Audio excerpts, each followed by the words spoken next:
दुनिया भर में गिरती रिटेल बिक्री के बीच भारत का खुदरा मार्केट लगातार छलांग लगा रहा है। इसके असर से रिटेल सेक्टर के तमाम सेगमेंट्स के बीच भारतीय डायरेक्ट सेलिंग इंडस्ट्री को काफी फायदा मिला है, जिससे उसका आकार बढ़ गया है।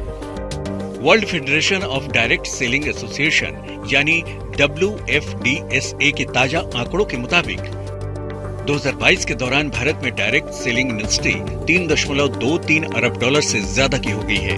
इसके असर से ग्लोबल रैंकिंग में भारत एक पायदान चढ़कर 11वें स्थान पर पहुंच गया है और एशिया प्रशांत क्षेत्र रैंकिंग में भारत का छठा स्थान बरकरार है।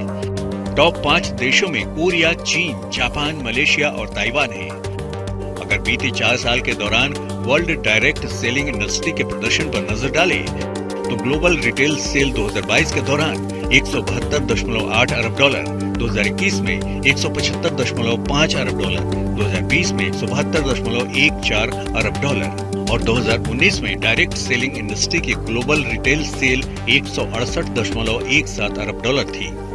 अब अगर इस प्रदर्शन की तुलना भारतीय डायरेक्ट सेलिंग इंडस्ट्री के प्रदर्शन से की जाए तो बेहद हैरान करने वाले आंकड़े सामने आते हैं। दरअसल वैश्विक प्रत्यक्ष बिक्री 2019 से 2022 के बीच 0.9% की दर से बढ़ी है, जबकि भारतीय डायरेक्ट सेलिंग बाजार ने 3 साल में 13.3% की CAGR हासिल की है।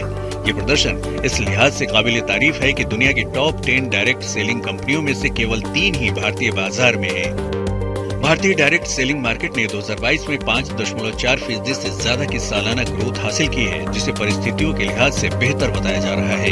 इस दौरान अमेरिका की डायरेक्ट सेलिंग इंडस्ट्री की ग्रोथ 5% घटी है, लेकिन इसके बावजूद 40.52 अरब डॉलर के कुल कारोबार के साथ इस सेक्टर में ये नंबर 1 है। अब भारतीय डायरेक्ट सेलिंग इंडस्ट्री का सुझाव है कि सरकार इस क्षेत्र से जुड़े नियम कानूनों में लचीलापन दिखाए, जिससे दुनिया के सभी टॉप 10 कंपनियां भारत को अपनी योजनाओं में शुमार करें।